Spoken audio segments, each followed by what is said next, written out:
प्रेम पत्र राधा स्वामी तीसरा भाग वचन 12वां। वर्णन सत्य पद के सच्चे खोजी का और यह कि वो सत्य पद असत्य यानी माया देश के परे है और उसके मिलने का रास्ता घट में है और इस रचना में उस सत्य की सिर्फ किरणें आई हैं और उन्हीं की सत्ता से यहाँ की कुल कार्रवाई हो रही। सच्चा खोजी सत्य पद का वो है कि जिसको सच्ची चाह इस बात की है कि सत्य वस्तु को तहकीक करे कि वो क्या है और कहाँ है और कैसे मिले, और इस खोज करने में जब उसका सही पता लग जावे तो उस सत्य वस्तु के हासिल करने में किसी तरह की उसके मन में अटक या लज्जा या शर्म और खौफ न रहे और न किसी तरह की किसी में उसकी टेक या पक्ष होवे और न ये इरादा होवे कि जो कोई बात उसने पहले सुनी और पढ़ी है या समझी है या अपनी विद्या और बुद्धि से विचारी है उसके साथ जहाँ तक बने मेल मिलावे और नई सही तहकीकात होने पर किसी तरह का अफसोस या मन की हट या सुस्ती पिछली समझ या विचार के छोड़ने में न करे, यानी सत्य वस्तु के मालूम होने पर खुश होकर उसको फौरन ग्रहण करे और किसी तरह का उसके हासिल करने में पशोपेश न करे और अपनी पिछली समझ और विचार के गलत साबित होने पर सुस्त और उदास होकर ऐसा कहकर कि असल सत्य वस्तु की प्राप्ति का जो जतन बताया गया है वो महाकठिन है, हट न जावे। जो कोई के तहकीकात की हालत में किसी के धमकाने या डराने या फुसलाने से हट जावे या अपनी बात रखने को फिजूल बातें बनाकर खोज के जारी रखने की निस्बत उजरात पेश करे या किसी कदर अपनी ओछी समझ बूझ की पक्ष करके साफ अक्ल के साथ वचन न सुने और न समझना चाहे या कोई ओछी दलील पेश करके सही सच्ची बात को न माने और न कबूल करे या सच्ची वस्तु के लखाने वाले और उसके संज्ञों में अवगुण देखे या उनकी चाल ढाल पर बेसमझे बूझे संसारियों की अकल के मुआफिक ऐतराज करे तो जानना चाहिए कि वो सच्चा खोजी नहीं और फिर ऐसे शख्स से सत्य वस्तु के लखाव और उसकी प्राप्ति की जुगत वगैरह की बाबत बातचीत करनी नामुनासिब होगी, क्योंकि ऊपर की बातों से साफ मालूम हो जाएगा कि उसका इरादा सत्य वस्तु के ग्रहण करने का नहीं। जो कोई तहकीकात पूरी करके कायल हो जावे और ऐसा कहे कि हकीकत में सत्य वस्तु जो लिखाई गई है सही है और उसकी प्राप्ति की जुगत और जतन भी सही है, लेकिन मैं फला फला आदत और स्वभाव या खान पान या फला चाल ढाल को जिनका छोड़ना वास्तविक प्राप्ति उस सत्य वस्तु के जरूर है नहीं छोड़ सकता,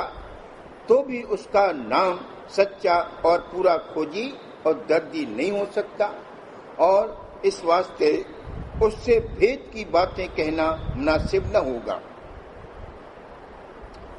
अब समझना चाहिए कि सत्य वस्तु वो है कि जो स्वतंत्र और आप ही आप है और किसी तरह किसी के अधीन नहीं और सदा एक रस और एक हाल पर है और कभी उसमें कुछ अदल बदल नहीं होता और जो महाप्रेम और महाआनंद और महाचैतन्य और महाज्ञान स्वरूप है और जो कुछ के जहाँ तहाँ सिवाय उसके है या नजर आता है वो सब उसके अधीन है और उसी की सत्ता से कायम है। अब गौर करो कि इस लोक में जो कुछ के नजर आता है वो सदा एक रस कायम नहीं रहता, यानी नाशमान है। लेकिन जितने अरसे तक के यहाँ की हर किस्म की रचना ठहरी हुई नजर आती है वो उसी सत्य की सत्ता से कायम है, यानी वो सत्ता किरण रूप अथवा सूरत स्वरूप से यहाँ हर एक देह में मौजूद होकर कुल कार्रवाई उसकी अपनी शक्ति से करती, और जब वो सत्ता खिंच जाती है यानी देह से उसका वियोग हो जाता है तो उस देह का अभाव हो जाता है।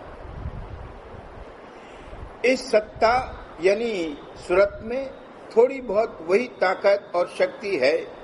जो कि उसके भंडार यानी कुल मालिक में है, और वही सच्चा सत्य पद है, और यह सूरत उसकी अंश यानी किरण है। ये हाल हर एक चीज यानी दरख्त और जानदार के बीच से जिस वक्त के प्रथम धार उसमें से निकलती यानी कुल्ला फूटता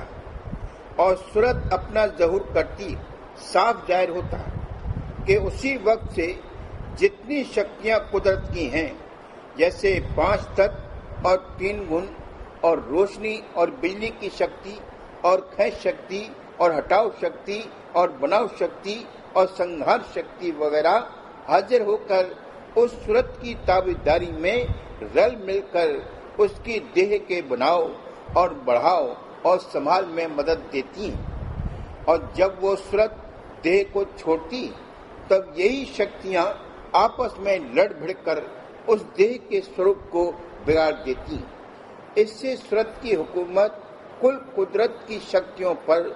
जो इस रचना में काम दे रही हैं जाहिर है। ऊपर के बयान से जाहिर है कि वो सत्य पद इस रचना में किरण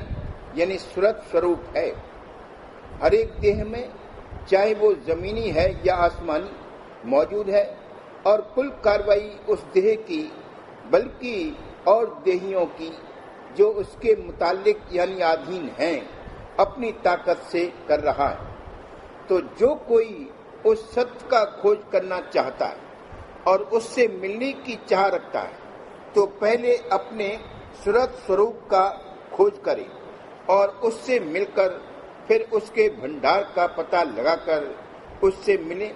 और ये पता और खोज अपने घट में लग सकता है। बाहर खोज इसका नहीं चल सकता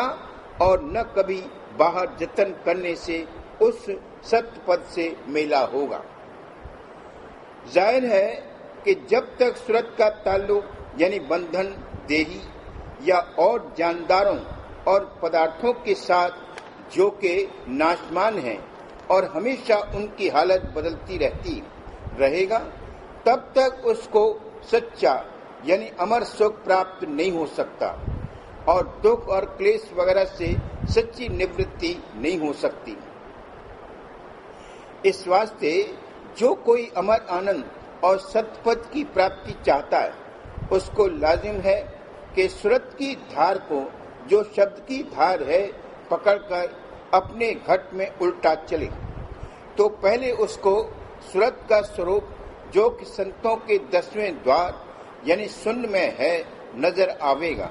और फिर उस रूप से बदस्तूर शब्द की डोरी पकड़ के और ऊपर चढ़ के सूरत के भंडार में जो कुल मालिक का धाम और असली सत्य पद है पहुंचेगा और अमर और पूर्ण आनंद को प्राप्त होगा। इस धाम में सिवाय सत्य के और कोई दूसरी चीज नहीं है, और वहाँ की रचना ऐन रूहानी यानी निर्मल चैतन्य की है और सदा एक रस यानी महा आनंद स्वरूप रहती। इस देश के नीचे से प्रकृति यानी माया प्रकट हुई और नीचे नीचे उसका विस्तार ज्यादा से ज्यादा होता गया, और वहाँ रचना मिलौनी की हुई यानी उस सत्य पद की किरनी अथवा सूरत ने माया के मसाले से अनेक रूप पैदा किए, और जो कि माया का मसाला जो असल में गुबार रूप है, हमेशा एक रंग और एक रूप नहीं रह सकता। इस सबब से उस माया के देश में अदल बदल और भाव अभाव की कार्रवाई हरदम जारी है और इसी सबब से दुख सुख और क्लेश वगैरह व्यापता है। सो जब तक कि सूरत इस हद के पार निर्मल चैतन्य यानी सत्य पद में उलटकर न जावेगी, तब तक दुख सुख और जन्म मरण से सच्चा छुटकारा नहीं होगा और न असली सत्य पद की प्राप्ति होगी। इस वास्ते कुल सच्चे परमार्थियों को मुनासिब है कि असल सत्य पद का जो अनंत अपार और सदा एक रस कायम है और प्रेम और आनंद का भंडार है, अपने घट में खोज लगाकर और चलने की जुगत दरियाफ्त करके जिस कदर बन सके शौक के साथ सहज सहज चलना शुरू करें और संसार और उसके भोगों में जरूरत के मुआफिक बर्ताव जारी रखें। जाति में उनके परमार्थ यानी सत्य पद के मिलने के जतन में खलल पड़ेगा और जो इस तौर पर कार्रवाई करेंगे तो वे राधा स्वामी दयाल की दया से रफ्ते रफ्ते एक दिन असत्य देश से न्यारे होकर सत्य यानी निर्मल चैतन्य देश में पहुंचकर वासा पावेंगे और अमर आनंद को प्राप्त होवेंगे। और जब से कि वे सच्चे मन से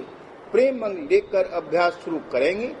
तो थोड़े अरसे में आहिस्ता आहिस्ता थोड़ी बहुत सत्य की प्राप्ति यानी शब्द चैतन्य से मेला होता जावेगा और उसी कदर असत्य से दूरी होती जावेगी और उसका असर भी कम होता जावेगा। और सत्य की प्राप्ति का निशान ये है कि कुल मालिक राधा स्वामी दयाल के चरणों में प्रीत और प्रतीत बढ़ती जावे और संसार और उसके पदार्थों में रगबत कम होती जावे।